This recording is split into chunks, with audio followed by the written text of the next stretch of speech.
ಕಳೆದ 2 ದಿನಗಳಲ್ಲಿ 258 ಮಾವೋವಾದಿಗಳು ಶಸ್ತ್ರಾಸ್ತ್ರಗಳನ್ನು ತ್ಯಜಿಸಿದ್ದಾರೆ ಎಂದು ಕೇಂದ್ರ ಗೃಹ ಸಚಿವ ಅಮಿತ್ ಶಾ ಹೇಳಿದ್ದಾರೆ. ಸಾಮಾಜಿಕ ಮಾಧ್ಯಮ ಪೋಸ್ಟ್ನಲ್ಲಿ ಅವರು ಛತ್ತೀಸ್ಗಢದಲ್ಲಿ ಇಂದು 170 ನಕ್ಸಲರು ಶರಣಾಗಿದ್ದಾರೆ. ನಿನ್ನೆ 27 ಮಂದಿ ಶರಣಾಗಿದ್ದರು. ಮಹಾರಾಷ್ಟ್ರದಲ್ಲಿ ನಿನ್ನೆ 61 ಮಂದಿ ಮುಖ್ಯವಾಹಿನಿಗೆ ಮರಳಿದ್ದಾರೆ ಎಂದು ಅಮಿತ್ ಶಾ ಹೇಳಿದ್ದಾರೆ. ಕಳೆದ ವರ್ಷ ಛತ್ತೀಸ್ಗಢದಲ್ಲಿ ಬಿಜೆಪಿ ಅಧಿಕಾರಕ್ಕೆ ಬಂದ ನಂತರ 2000ಕ್ಕೂ ಹೆಚ್ಚು ನಕ್ಸಲರು ಶರಣಾಗಿದ್ದಾರೆ. ಸುಮಾರು 1800 ಜನರನ್ನು ಬಂಧಿಸಲಾಗಿದೆ ಎಂದರು.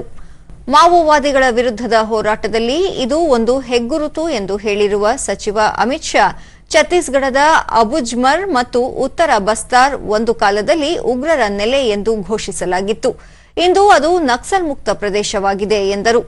ನಕ್ಸಲಿಸಂ ಕೊನೆಯುಸಿರೆಳೆಯುತ್ತಿದೆ ಮತ್ತು ಮುಂದಿನ ವರ್ಷದ ಮಾರ್ಚ್ 31ರ ಮೊದಲು ಇದನ್ನು ಸಂಪೂರ್ಣ ನಿರ್ಮೂಲನೆ ಮಾಡುವ ಸರ್ಕಾರದ ಸಂಕಲ್ಪವನ್ನು ಈ ಸಂಖ್ಯೆಗಳು ಪ್ರತಿಬಿಂಬಿಸುತ್ತವೆ ಎಂದು ಸಚಿವರು ಹೇಳಿದರು. ಇನ್ನು ನಕ್ಸಲಿಸಂ ಹಾದಿಯಲ್ಲಿರುವವರು ತಮ್ಮ ಶಸ್ತ್ರಾಸ್ತ್ರಗಳನ್ನು ತ್ಯಜಿಸಿ ಮುಖ್ಯವಾಹಿನಿಗೆ ಸೇರಬೇಕೆಂದು ಅವರು ಮನವಿ ಮಾಡಿದರು.